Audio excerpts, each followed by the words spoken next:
নমস্কার সবাইকে, পারুলের রান্নাঘরে আবার একটি রান্না নিয়ে চলে এলাম। এই দেখুন, আজকের রান্না ভেন্ডিগুলো বড় করে ভালো করে কুটে ধুয়ে রেখেছি। আর আছে সর্ষে কাঁচা লঙ্কা বাটা, বেশি কিছু দেব না, সর্ষে কাঁচা লঙ্কা দিয়ে ভেন্ডি।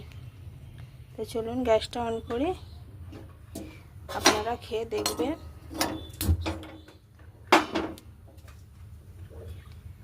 অনেকে অনেকভাবে ভেন্ডি খেয়েছেন, এরকম করে একবার বানিয়ে খেয়ে দেখবেন, আশা করছি আপনাদের খুব ভালো লাগবে।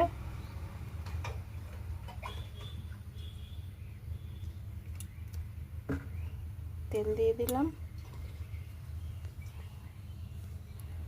তেলটা একটু গরম হোক।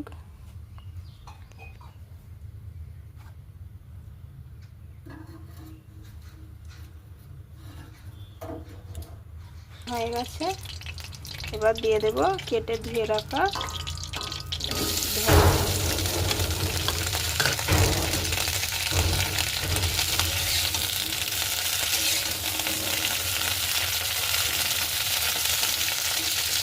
ভালো করে লাল লাল করে ভাজবো।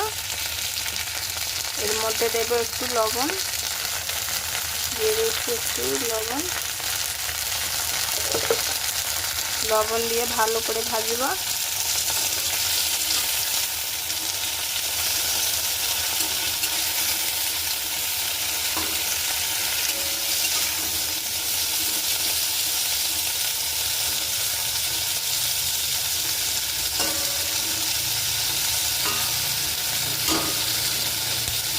এটা ভাজা হোক।